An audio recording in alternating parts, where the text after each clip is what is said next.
Bine ați venit, dragilor din Zodia Berbec, oriunde v-ați afla în această lume mare. Ca de obicei, sunt încântată să fim din nou împreună la o nouă lectură pentru următoarea perioadă a lunii februarie, mai precis perioada cuprinsă între 9 și 15 februarie inclusiv. Așa că, dragilor, nu doar cei care aveți soarele, ci și poate luna, Venus sau chiar ascendentul în Zodia Berbec, mesajele din această lectură pot fi, desigur, relevante și pentru voi. Trebuie să vă reamintesc că este o lectură generală pentru un colectiv mare, așa că vă rog să luați din lectură doar acele mesaje care simțiți că rezonează cu voi. Înainte de a începe lectura propriu-zisă, vreau să mulțumesc tuturor celor care sunteți în permanență aici, care mă susțineți și, desigur, apreciez enorm de mult fiecare comentariu de susținere, fiecare gest de apreciere și fiecare gând bun care vine din partea voastră. Dacă sunteți pentru prima oară aici pe canal și la sfârșitul acestei lecturi veți rezona sau pur și simplu ceea ce voi spune eu aici va aduce claritate sau ghidare sau o liniște interioară, eu vă invit cu mare drag să vă abonați și, desigur, dacă doriți, puteți susține acest proiect printr-un simplu like, care atât abonarea cât și like-ul sau ce doriți voi să lăsați nu este cu bani, este gratuit, așa că ține decât de plăcerea voastră și dacă voi vă conectați cu ceea ce eu spun aici. Haideți să vedem energia voastră, dragilor. Energia voastră în această nouă săptămână de februarie avem runa vikingă Berkana. Berkana care ne vorbește despre fertilitate, despre familie, despre naștere. Poate chiar la modul propriu puteți avea în această săptămână parte chiar de nașterea unui copil, de un nou membru sau de vestea că puteți avea un nou membru în familie.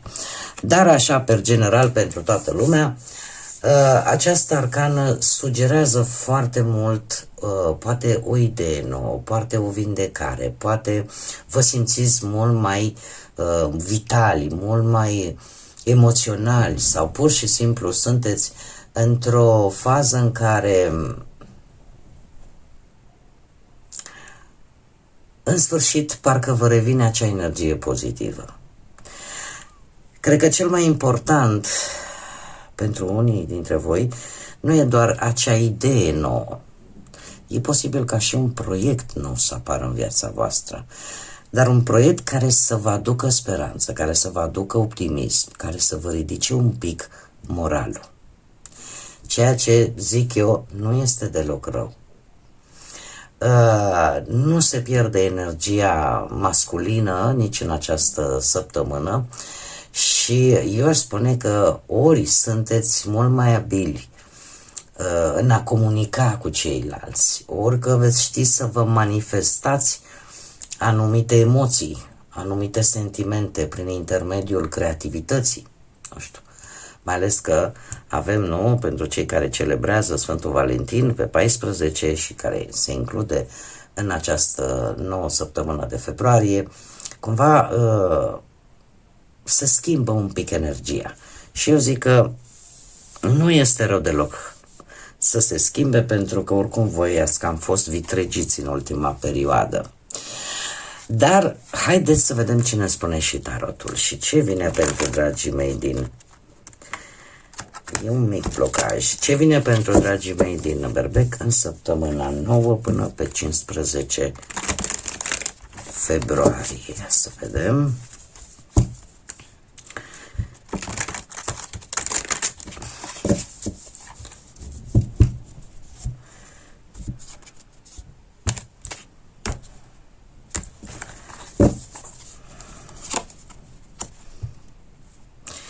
Exact ce am spus, ori proiecte noi.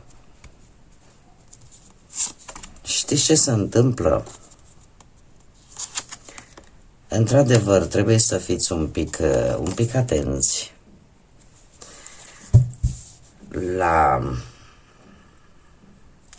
La ce este bun și la ce nu pentru voi în această săptămână. Și haideți să vedem.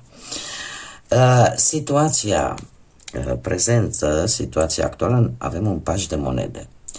Posibil să vorbim așa cum am mai spus, ori de vă pregătiți de nașterea vreunui copilaș, ori pașul de monede în general ne vorbește de proiecte noi.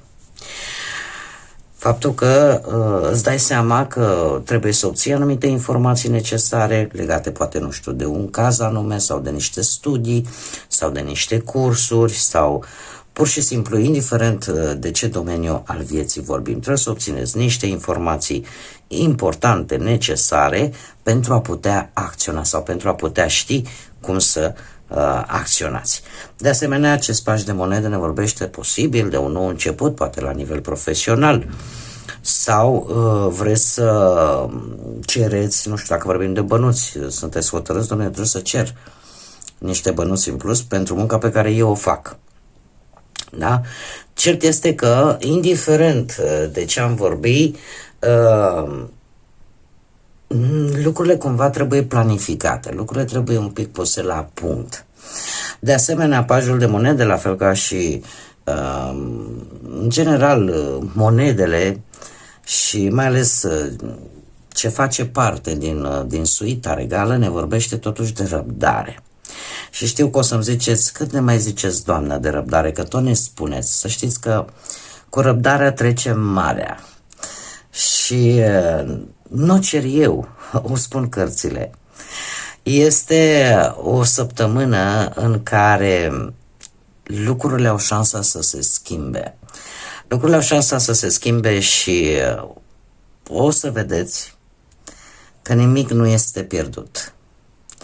Dar va fi o săptămână în care se vede totuși un mic progres, care vine cu pași înceți, este adevărat, nu se grăbește, dar știți cum e. Ce se așează molcom încet, rămâne pe perioade lungi de timp. Ce este foarte interesant, avem și un paș de cupe pe poziția a ce nu prea este favorabil pentru voi în această săptămână. Așteptați probabil o veste bună. Dar vestea asta bună se pare că nu este atât de bună pe cât v-ați fi așteptat voi. Dar mare atenție, nu trebuie să vă lăsați. De ce? Pentru că, nu știu, dacă vorbim de partea asta profesională, poate ați dat un interviu și vă așteptați, domne, o să-mi iasă. Nu o să fie tocmai în favoarea voastră. Dar asta nu trebuie să vă facă să renunțați. De ce? Pentru că în favoarea voastră avem un 2 de bâte. Toată această situație, un posibil început care, din păcate, pentru voi în această săptămână nu este tocmai ceea ce voi așteptați, se transformă, de fapt, în săptămâna 9-15 februarie într-o ieșire din zona de confort, într-o situație care te va obliga, vei vrea, nu vei vrea, să faci un pic mai mult, să schimbi ceva pentru a ajunge ca acest nou plan, nou proiect să înceapă totuși să prindă aripi, să înceapă să se miște.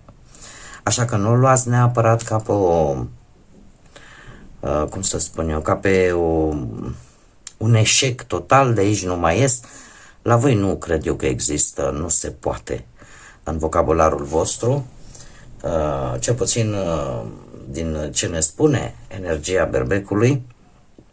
Așa că totuși această săptămână și toate aceste lucruri care vor veni te vor împinge efectiv să rezolvi poate o situație care te-a pus în dilemă, indiferent că ea poate să fie, nu știu, la nivel familiar, la nivel relațional. Vei găsi niște răspunsuri și asta zic eu că este cel mai important. Vei găsi acele răspunsuri care te vor ajuta ori să pui acest plan în aplicare, ori pur și simplu să reușești să rezolvi o situație destul de complicată, poate legată de orice aspect al vieții. Aici trebuie să fac și două specificații mici, cu precădere pentru cei care aveți zodii de pământ, Taur, Fecioară, Capricorn, în harta voastră astrală, da, poate ca și ascendent, și de asemenea pentru cei care aveți și zodii de apă, deci cu precădere la voi, dar pe general se aplică la toată lumea. Zodiile de apă, Rac, Pești sau Scorpion. Mergem mai departe. Ce puteți voi controla? Voi puteți controla, în primul și în primul rând, puterea de a convinge, puterea de a folosi cuvântul, puterea de a dialoga, de a comunica cu ceilalți, fără să iasă acea bestie cu ghilimele de rigoare din voi, atunci când poate vă necăjiți, atunci când vă supărați, cumva veți reuși să vă conteniți această energie a berbecului, care de multe ori atunci când se supără, când este trist, încearcă să o scoată la suprafață. O veți face, dar într-o modalitate mult mai bună și mult mai diplomată. De ce? Pentru că forța, aici avem și zodia leu, forța de fapt ne vorbește de curaj, de răbdare, de control. Și de faptul că ești conștient că sunt momente în viață în care modul în care acționezi, modul în care comunici, îți poate fi foarte benefic. Și probabil că asta vei și face. Nu știu, poate că unii, chiar dacă au de luat sau de găsit, mai bine zis, soluții foarte urgente, vei încerca cumva să nu te grăbești. În tot cazul, să știți că veți avea un anumit magnetism, veți fi mult mai carismatici și vă veți da seama că a fi echilibrați este foarte important. Asta vă poate ajuta poate în găsirea unui job sau în rezolvarea unor probleme la locul de muncă sau în general veți reuși niște lucruri în această săptămână prin modul vostru de diplomat, mare atenție, prin modul diplomat, înțelept, cu care voi veți comunica. Dacă ar fi să mă întrebați, arma voastră în această săptămână este comunicarea și dialogul mult mai asertiv, mult mai pe cunoașterea interesului, ca să zic așa. Ce ar mai fi de spus aici? Și asta stă în controlul vostru. Faptul că în felul acesta se pot îmbunătăți foarte mult relațiile sentimentale, relațiile sociale, tot ce ține de conexiunea cu ceilalți. Se pot îmbunătăți și chiar remedia. Dar, așa cum bine am văzut, împinși un pic de la spate de un anumit refuz. Posibil și asta. În schimb, ce nu puteți controla, nu puteți controla cu acest 6 de monede, aș spune, 6 de monede pentru mine are o energie un pic karmică și nu puteți controla, poate un ajutor care vă vine într-un mod foarte inedit, foarte neașteptat în această săptămână. E ca și cum mai spune, în sfârșit, văd și eu reversul medaliei. Poate că voi la rândul vostru cu ceva timp în urmă ați acordat un sprijin cuiva și chiar dacă poate persoana respectivă nu v-a dat până acum în momente dificile în care voi ați avut nevoie de sprijinul său, să știți că acest sprijin poate veni dintr-un loc cu totul și cu totul neașteptat, ceva ce voi nu puteți controla. Eu aș mai spune că așa cum bine se vede, puteți fi această persoană care stă în genunchi sau această persoană care stă în picioare. Este de fapt cartea care ne spune dă și la rândul tău și tu vei primi. Sau primești ceea ce tu ai dăruit la un moment dat. Este o energie bună, să știți, chiar dacă aparent cumva lucrurile nu sunt așa și ce aș mai fi avut de zis și nu vreau să uit, acest paș de cupe pe poziția nefavorabilă îmi poate vorbi de anumite datorii, de anumite plăți pe care voi ați spera din tot sufletul să le puteți rezolva. Asta nu înseamnă că ele nu se vor rezolva. dar probabil că se va mai amâna un pic. Și așa, per general, dacă vorbim de partea asta sentimentală, care știu că pe mulți vă interesează, probabil că ați sperat, mai ales și singur, poate, la un început emoțional nou, dar se pare că lucrurile totuși ori nu trebuie să se întâmple acum, ori poate nu cu această persoană, cu această energie.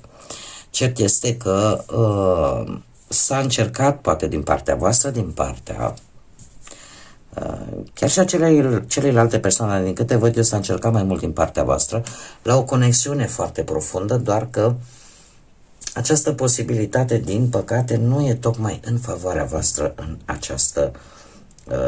această săptămână. Deci, mare atenție, nu este neapărat că nu o să fie în viitor, ci pur și simplu în această săptămână ceva, un nou început, un nou plan, ceva nu va funcționa. În schimb, va funcționa foarte mult pe planul profesional sau financiar. Pe partea asta amoroasă, să zicem, mai puțin, dat fiind și faptul că totuși predomină monedele și mai puțin cupele. Haideți să vedem. Și am ales un oracol cu dragoni și cu acei călăreți de dragoni. Să vedem ce mesaj important au pentru voi pentru această săptămână de februarie. Și o avem pe Iduna și dragonul Luzilu și numărul 27 sau 9. Și ne spune așa, că vei fi testată pentru a face următorul pas într-o minunată nouă fază a vieții. Trebuie să faci anumite schimbări semnificative, mai ales în atitudinea ta, în felul în care tu acționezi sau în propriile tale credințe. Exact cum am mai spus, acest doi te bâtă, te obligă, ceva te obligă să ieși din obișnuință, din monotonie, te obligă să ieși din zona ta de confort, pentru că doar în acest fel vei reuși, în primul rând, să faci un pas înainte, dar în același timp să intri într-un nou capitol al propriei voastre vieți.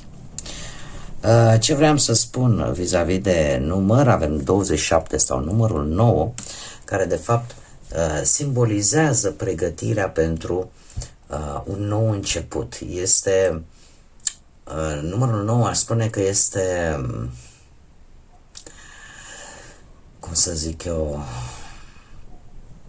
poate vorbi de acea necesitate de a închide capitole în viața voastră, de a vă pregăti pentru noi etape, de asemenea și de a strânge ceea ce voi ați semănat sau cel puțin a vă pregăti, a recolta ceea ce voi ați semănat cu ceva timp în urmă.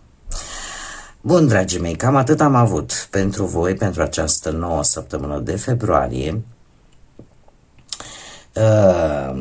Dacă energia, mesajele, nu știu, sau felul în care eu am făcut această lectură au rezonat cu voi, pentru cei care ați rămas alături de mine, eu mă bucur că sunteți aici. Iar pentru cei care nu au rezonat sau poate pur și simplu nu le-a plăcut, nu e niciun fel de problemă. Nu trebuie să uităm un lucru important, că fiecare are libertatea de a alege ce fel de conținut să urmărească, așa că eu vă mulțumesc tuturor, dar desigur în special celor care aleg să fie aici alături de mine. Vă urez tot binele din lume, să aveți o săptămână și un Sfânt Valentin cât mai frumos și multă energie, să fiți așa înconjurați de liniște, de pace, de echilibru și de multă iubire. Și desigur, nu uitați, zburați înalți, suflete frumoase.